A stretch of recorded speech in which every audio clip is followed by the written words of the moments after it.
Okay, so आज आपल्याला बघायचे synchronisation in Java. So basically this topic हा जो रिलेटेड आहे तो थ्रेडच्या रिलेटेड आहे. ठीक आहे. थ्रेडिंग कॉन्सेप्ट आपण बघितली आहे आणि थ्रेड मध्ये आपल्याला हे कळालंय की thread is a smallest individual task which work independently. आणि जेवढेही थ्रेड आपण स्टार्ट करतो, तर स्टार्ट केल्यानंतर काय होतं, तिघच्या तिघ किंवा 3 थ्रेड, 4 थ्रेड सगळेच्या सगळे थ्रेड सायमल्टेनियसली एक्झिक्युशनला स्टार्ट करून टाकतात. ओके. बट काही केसमध्ये ना हे वर्क नाही होत. वर्क नाही होत म्हणजे आपल्याला तसं लागत नाही. ॲक्चुअली आपल्याला लागतं की त्या गोष्टी सिक्वेन्शियली वर्क झाल्या पाहिजे. दो दे आर थ्रेड्स. ते वन बाय वन एक्झिक्यूट झाले पाहिजे. आधी एक प्रोसेस झाल्यानंतर दुसरी, दुसरं झाल्यानंतर तिसरी अँड देन चौथी. असं सिंक्रोनाइज्ड वेने लागतं. सिंक्रोनायझेशन म्हणजे हा काय करतो नॉर्मली आपल्याकडे 3 थ्रेड असेल T1, T2 अँड T3. या केसमध्ये जर मी काही स्टार्ट केलं, सपोज T1 जो आहे तुमचा लाइक हाय प्रिंट करणार आहे आणि T2 तुमचा हेल्लो प्रिंट करणार आहे. ओके. आणि सपोज हा TT प्रिंट करणार आहे. ही थ्रेड आपण सायमल्टेनियसली जर स्टार्ट केलं तर आपल्याला आउटपुटमध्ये येईल हाय, हेल्लो आणि टेस्ट. तिघही ग्रुपने वर्कआउट होतील ॲज पर थ्रेड बिकॉज तिन्ही थ्रेड एकत्र स्टार्ट होणार आहे. ओके.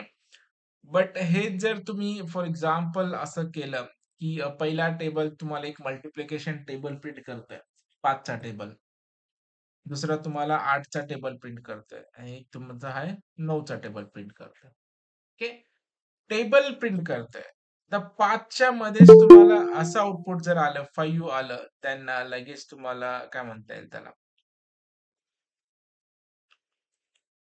जर नॉर्मल थ्रेड आपण जर वापरला विदाउट सिंक्रोनायझेशन तर होणार काय? 5 नंतर येईल तुमचं 9, त्याच्यानंतर येईल तुमचं 8. पुढच्या वेळेस तुमचं आउटपुट येईल 10, देन येईल 18, त्याच्यानंतर येणार आहे तुमचं जे पण आहे 16. ओके. असं जर आउटपुट आलं तर हे लाइक प्रॉपर वेने नाही आहे. करेक्ट आउटपुट नाही वाटत आहे. आउटपुट कसं आलं पाहिजे? पूर्ण 5चा टेबल प्रिंट झाला पाहिजे. 5, 10 dot, dot, dot, dot up to 50 पर्यंत. पहिलं प्रिंट कंप्लीट झाल्यानंतर दुसरा टेबल स्टार्ट झाला पाहिजे. तिसरा टेबल स्टार्ट झाला पाहिजे. ओके. मग एक आपल्याकडे कीवर्ड दिलाय जावाने सिंक्रोनायझेशन. तुम्ही जर त्या थ्रेडच्या मेथडला ज्या मेथड तुम्ही थ्रेडमध्ये कॉल करताय, ती जर मेथड तुम्ही सिंक्रोनाइज्ड केली, तर सिंक्रोनायझेशन तो काय करतो त्याची डेफिनेशन जर बघितलं, की सिंपल आहे. प्रोसेस सिंक्रोनायझेशन काय बेसिकली हा एक असा प्रोसेस आहे that allow only one thread at a times. Okay. TH. The process PROCESS. The process that allow only one thread at a time. एका वेळेला एकच थ्रेड तो अलाउड करतो. जेणेकरून काय होतं आपल्याला कितीही थ्रेड जर क्रिएट झाले, तर एक थ्रेड घेईल तो कंप्लेंट प्रिंट करेल जी पण गोष्ट असेल ती. मग दुसरं थ्रेड, मग तिसरं थ्रेड. सिंक्रोनायझेशन म्हणजे त्याला लाईनशीर एक्झिक्युशन करणं. बट ते पूर्ण थ्रेड कंप्लीट होईपर्यंत तसा. ठीक आहे.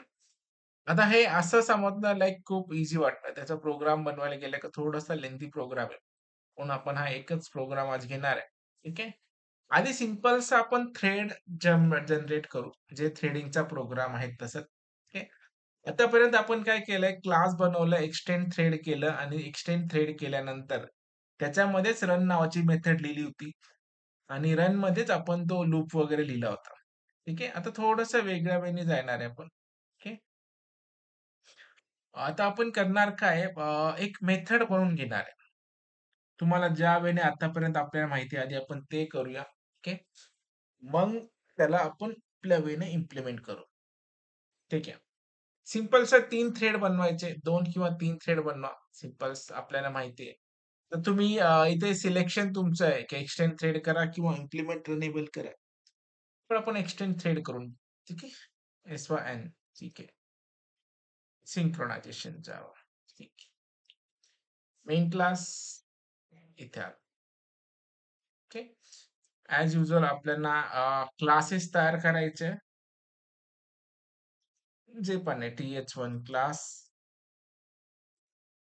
TH1 करू आपण. एक्सटेंड EXTEND एक्सटेंड काय करणार आपण THREAD एक्सटेंड थ्रेड.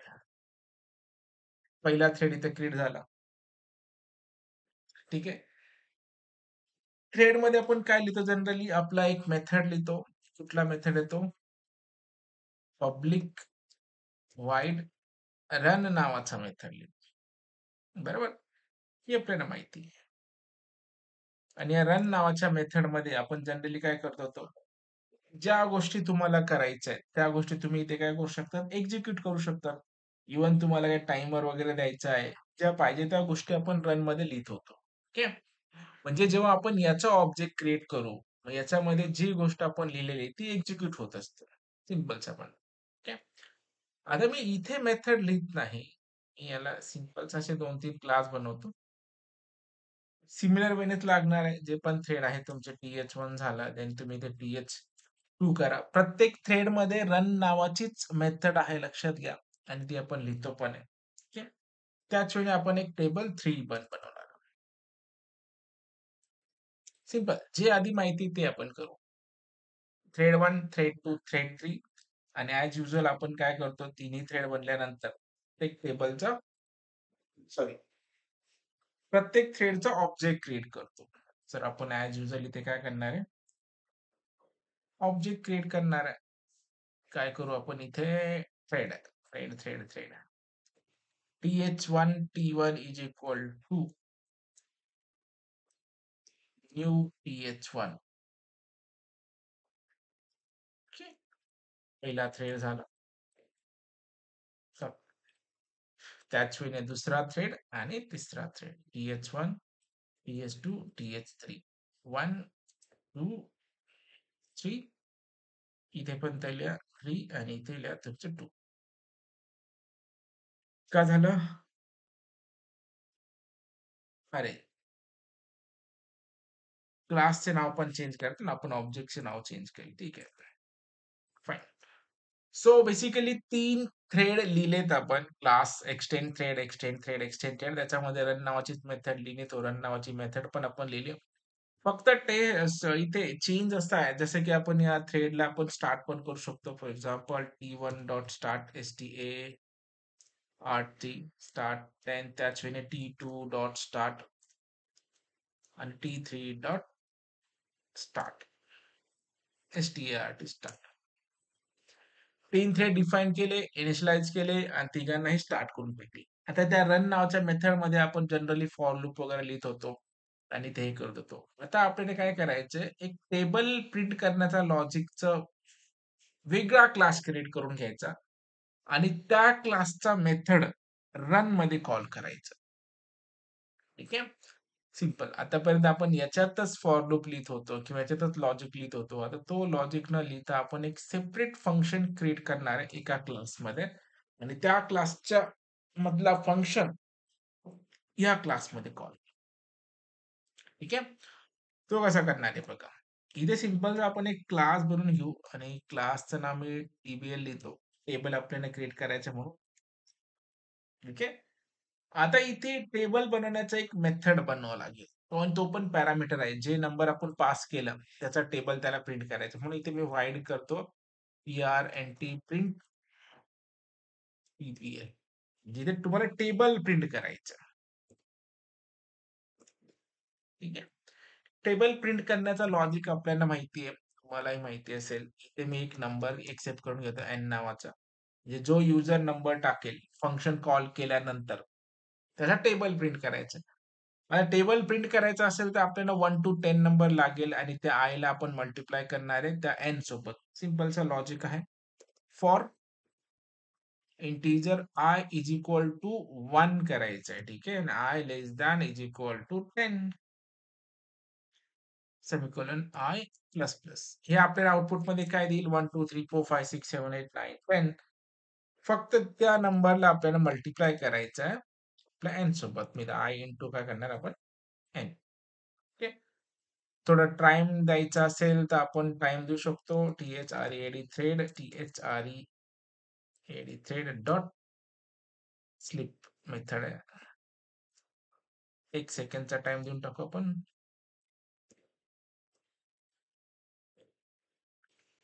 1 नम ब्लॉक इन्सर्ट प्रेझर. ओके ठीक आहे. 1000. ओके.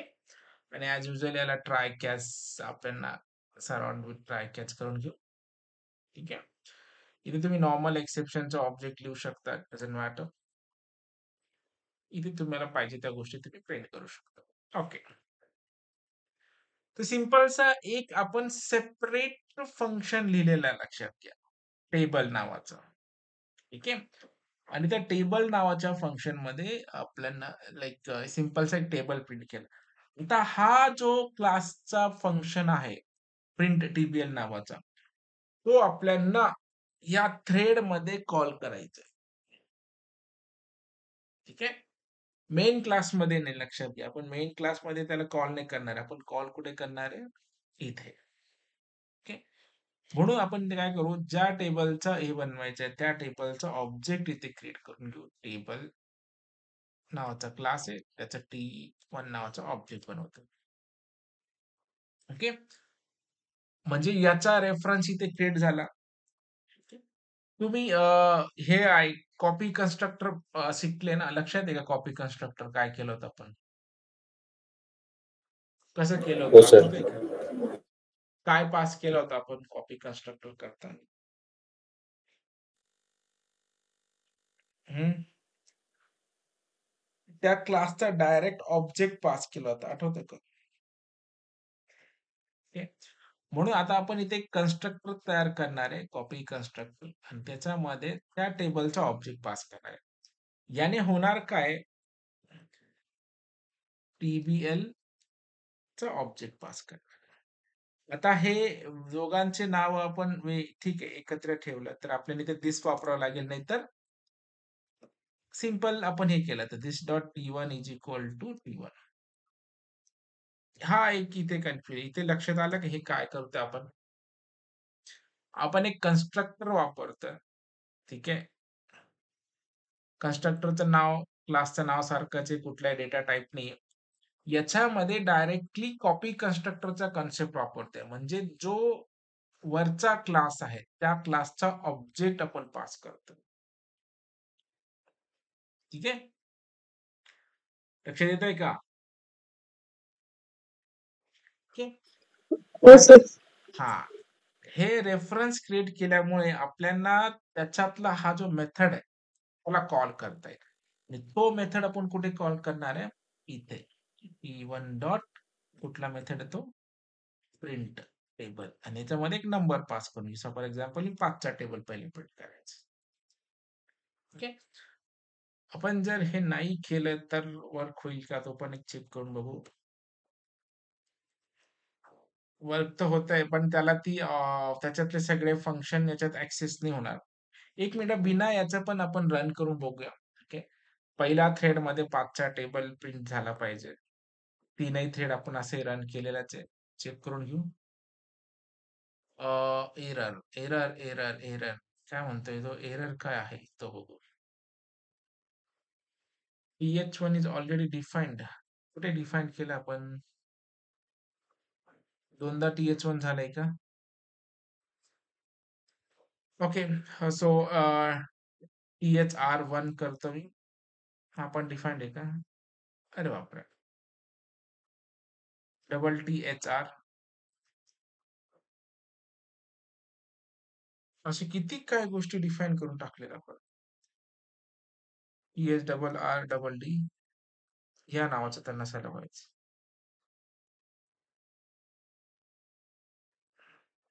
झालं ना th1 आपण काढून टाकलं ना. आता th1 इज ऑलरेडी डिफाईन्डच येते.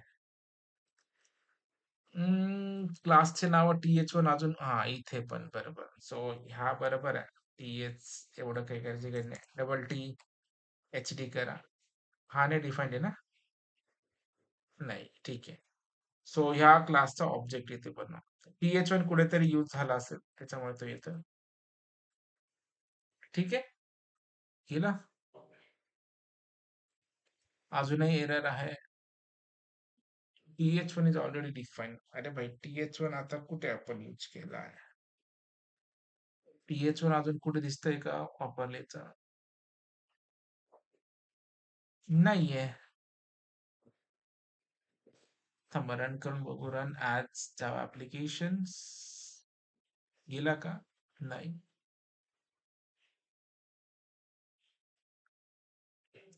हे बघा, रन तर झालाय, पण आता आपण डायरेक्टली त्या टेबलचा मेथड आणि हे कॉल केल्यामुळे त्याला एक्झॅक्टली काही रेफरन्सेस किंवा काहीच गोष्टी भेटणार नाही. त्याचा काही ॲक्सेसच भेटणार नाही. ओके. कारण हा मेन क्लास नाहीये आणि मेन क्लास नसल्यामुळे त्याच्यातलं फंक्शन डायरेक्ट याच्यात एक्झिक्यूट होणार नाही. म्हणून हा this dot T one is null करतोय आणि आपण काय करतो याच्या क्लासचा रेफरन्स क्रिएट केल्यामुळे कॉपी कन्स्ट्रक्टर काय करतो त्याच्यातला सगळ्या ऑब्जेक्टचा ॲज इट इज डेटा इथे क्रिएट करून घेतो. कॉपी कन्स्ट्रक्टर म्हणजे हा पूर्ण याचा constructor as it is initialize होईल इथे. म्हणजे इथे ज्या गोष्टी आहेत त्या इथे ॲक्सेसिबल असतील. आपण कमेंट केल्या होत्या, एरर तर नव्हते आले, पण काही प्रिंट पण नाही झालेलं आहे. त्याच्यामुळे आता आपण कॉपी कन्स्ट्रक्टर पास केलाय. आता रन करून बघू. आता एरर काय? कुठे एरर आहे? ठीक आहे. इथे एरर आहे. हां. तर हा थ्रेड क्लास आहे ना, याला आपल्याला काय पास करावं लागेल? रेफरन्स. कारण कुठल्या क्लासचा तुम्ही कॉपी करणार आहे, मग त्या क्लाससाठी आपल्याला याचा ऑब्जेक्ट क्रिएट करून घ्यावा लागेल. ठीक आहे. पण त्या क्लासचा कन्स्ट्रक्टर कॉपी करतो याच्यामध्ये. म्हणजे इथे th1 इथे मी ओबीजे करतो. OBJ is equal to new TBL. Okay. TBL fine. आणि इथे आपण तो ऑब्जेक्ट पास करणार. म्हणजे त्याच्यातले सगळे फंक्शन्स इथे ऍक्सेस होतील. आता याला रन करू. रन ॲज जावा ॲप्लिकेशन्स. 5चा टेबल प्रिंट व्हायला सुरुवात झाली असेल. यायला लागलं. ठीक आहे. 5, 10, 15, 20, 50 पर्यंत येऊन गेलं प्रॉपर. आता आपल्याला एक टेबल नाही असे 2-3 टेबल क्रिएट करायचे. मग जो वे फर्स्ट त्याच्यासाठी केला होता, तोच सगळ्यांसाठी करावा लागेल. म्हणजे हा जो पार्ट आपण इथे केला होता. ॲज युजुअल तुम्हाला काय करावं लागेल इथे? तशाच्या तशा म्हणजे तुम्हाला इथे लावावं लागेल टेबलचा ऑब्जेक्ट आणि हे इथे जाऊन आपण लिहिणार आहे टेबलचा ऑब्जेक्ट आणि इथे करणार आपण th2. सिंपल. याच्यामध्ये पण हाच मेथड इथे कॉल करणार. फक्त मी इथे नंबर मात्र थोडंसं 8 लिहून टाकतो. 8चा टेबल प्रिंट कर. तिथे ऑब्जेक्ट पण पास करणार. ठीक आहे. इथे आपण 9चा टेबल प्रिंट करून घेऊ. आणि ॲज युजुअल दिस ऑब्जेक्ट इथे पण क्रिएट करायचं. टीएच टेबल 1चे इथे थ्रेड 3.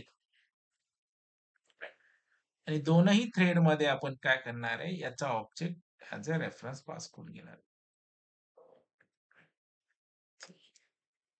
आता मात्र जो मेन आपला प्रॉब्लेम येणार होता तो येऊन जाईल.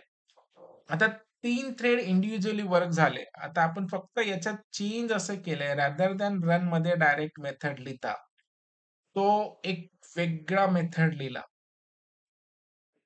ओके. आणि हे गरजेचं आहे असं वेगळं लिहिणं कारण सिंक्रोनाइज करण्यासाठी तुम्हाला वेगळी मेथड लिहायची आहे. तर तुम्ही इंडिव्हिज्युअली प्रत्येक थ्रेडमध्ये एक-एक मेथड लिहिल्या तर ते कधी मिक्स होणारच नाही. म्हणजे मिक्सच होतील. त्याला सेपरेट करायचा ऑप्शनच नाहीये. ओके. जसं आता आपण रन केलं तर आपल्याकडे 3 टेबल प्रिंट करायचे 5, 8 आणि 9 आणि याला मी रन करायचं ट्राय केलं. तिघच्या तिघही एकत्र रन होते. बघा 5 वजा 5, 5 दुने 10, 16, 24, 27, 36, 25. शेवटी आपल्या 50, 90 आणि 80. काही कळायलाच मार्ग नाही की कोणता टेबल प्रिंट होते आणि कसा प्रिंट होते. की हा एक प्रॉब्लेम शक्यता येऊ शकते. ॲक्चुअली बघायला गेलं तर थ्रेडिंग कॉन्सेप्ट जो आहे तो फक्त मेन एम हाच आहे की सगळे फंक्शनला सेम प्रायोरिटी भेटली पाहिजे. सगळ्यांचं execution on a same time start झाला पाहिजे. हाच मेन मोटो आहे त्या थ्रेडचा. ओके. बट समटाईम तुम्ही काही एक्सटर्नल मेथडचा रेफरन्स तुमच्या थ्रेडमध्ये जर कॉल करत असाल आणि तिथे अशी काही सिच्युएशन असेल जिथे अ, पहिलं एक्झिक्युशन झाल्याशिवाय दुसरं एक्झिक्युशन नाही झालं पाहिजे असं लाइक थिंग्स आहेत. जसं की ह्या फंक्शनमध्ये हा टेबल प्रिंट करतोय तर तुम्ही जर सगळे तीनही टेबल मिक्स करताय, तर दिस इज युजलेस. हे काही कामाचे नाही असं प्रोग्राम करून. काही कामच येणार नाही. तुम्हाला प्रत्येक ठिकाणी जाऊन सेपरेटली शोधावं लागतंय. फायदा नाही. ओके. मग याला ओव्हरकम करण्यासाठी एक वर्ड जनरेट केलेला आहे. त्या वर्डचं नाव काय तुमचं सिंक्रोनायझेशन. ओके. त्या शब्दाला फक्त तुम्हाला काय करायचं सिंक्रोनाइज्ड म्हणून एक वर्ड आहे. ह्या मेथडच्या आधी तुम्हाला फक्त तो वर्ड लिहायचा आहे. ॲक्चुअली फक्त एक कीवर्ड शिकवायचा होता, पण त्याच्यासाठी आपल्याला एवढं सगळं लिहावं लागलं. ठीक आहे. सिंक्रोनाइज्ड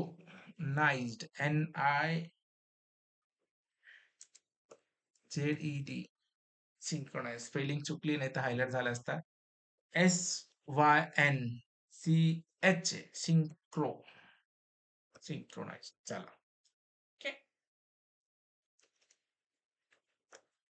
सिंक्रोनाइज्ड वाइड प्रिंटेबल हा ऑटोमॅटिकली थ्रेडला काय करतो, म्हणजे आपला जे-व्ही-एम जो आहे, ते जे-व्ही-एमला इन्स्ट्रक्ट करतो, की ही मेथड सिंक्रोनाइज आहे. म्हणजे प्रोसेस एका वेळी एकच पर्टिक्युलर थ्रेडला अलाउ करेल. तोपर्यंत कंप्लेंट होत नाही पूर्णपणे. तोपर्यंत त्यावेळेस दुसऱ्या थ्रेडला अलाउ नको करू. ओके.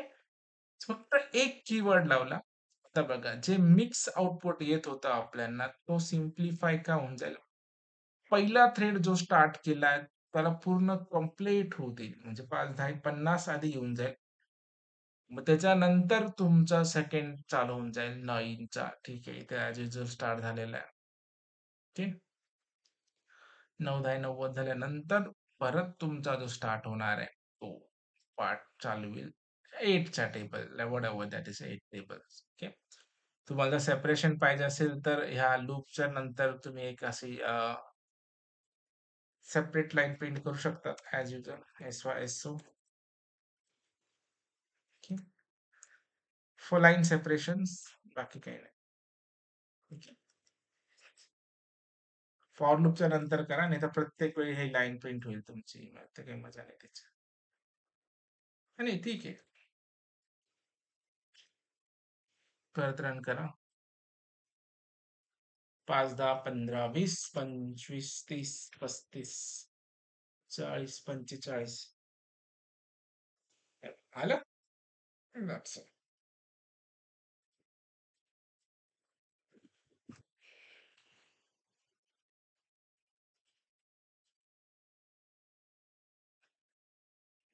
तर हे एक टर्म आहे सिंक्रोनायझेशन. याला जावा सिंक्रोनायझेशन्स म्हणतात. आणि हा synchronisation is related to thread. थ्रेडच्या रिलेटेड आहे. थ्रेड सायमल्टेनियसली एक्झिक्यूट होतात त्याचा जो फीचर आहे. पण सम टाईम हा आपल्याला प्रॉब्लेमॅटिक पण क्रिएट करू शकतो. बट कधी जेव्हा तुम्ही लाइक एक्सटर्नल मेथड्स कॉल करता इन रन कॉलमध्ये, ओके, त्यावेळी तो प्रॉपरली मेथड तुम्हाला सिंक्रोनाइज करता येतो. म्हणजे हा अलाउड एकाच थ्रेड जोपर्यंत एक्झिक्यूट होत नाही तोपर्यंत पुढच्याला होल्ड करून ठेवतो. पहिल्याचं प्रोसेस कंप्लीट झाल्यानंतर दुसरं प्रोसेस कंप्लीट करू. ओके. मग इथे तुम्ही कितीही मोठी लाईन लिहा. तुम्ही जर याला 20 पर्यंत जरी केलं, तरी हा तोपर्यंत वेट करेल 20 होईपर्यंत. ओके. म्हणजे आता 100 पर्यंत वेट करेल हा 25-50 तरी. मग पुढचं. भले कितीही वेळ लागू याच्यामध्ये तो मॅटर नाही, की मग त्याला वेट करावं लागतं, हे वेट करावं लागतं. तो फंडा नाही. ओके. हां. म्हणजे जावामध्ये एवढ्या सगळ्या गोष्टी आहेत, की तुम्हाला कुठल्या सिच्युएशनला काय यूज करायचं आणि कुठलं फिट होईल, हे विचार करून तुमच्याकडे एवढं सगळं आहे. कुठल्या कशावेळी काय वापरायचं, ते जमलं पाहिजे. ठीक आहे? सो हे होतं आपलं Java synchronisation. So in this way आपण जावा सिंक्रोनायझेशन इम्प्लिमेंट करू शकतो. सिम्पली काय केलेलं आहे आपण 3 थ्रेड बनवलेले ॲज युजुअल रेग्युलर पद्धतीने थ्रेड 1, थ्रेड 2, थ्रेड 3 त्याच्यामध्ये रन नावाचे मेथड लिहिले. तिघांचा ऑब्जेक्ट बनवला, तिघांना स्टार्ट केला. फक्त इथे रादर डायरेक्टली रनमध्ये जाऊन मेथड ना लिहिता, जसे तुम्ही आतापर्यंतचे जेवढे पण थ्रेड बघितले होते, तुम्ही त्याच्यात आपण काय करत होतो, तर रन मेथडमध्येच ते लूप वगैरे लावतो. आता फक्त काय केलंय, हा एक लूप म्हणजे जो पण तुमचा थिंग्स आहेत, ते आपण एका क्लासमध्ये फंक्शन बेस लिहिलंय आणि त्या फंक्शनचा रेफरन्स क्रिएट केला विथ द हेल्प ऑफ या क्लासचा कन्स्ट्रक्टर. त्याच्यामध्ये त्या क्लासचा ऑब्जेक्ट बेस केला. म्हणजे तो इथे आपल्याला ॲक्सेसिबल होऊन जाईल. मग आपण त्याला स्टार्ट केलं आणि खाली ज्या क्लासचा ऑब्जेक्ट पास करायचा त्या क्लासचा ऑब्जेक्ट पास केला म्हणजे तो इथे त्याचा रेफरन्स पास होऊन जाईल. मग याच्यात आपण त्याला स्टार्ट करू शकतो. सिंपल अँड स्वीट से जावा सिंक्रोनाइज.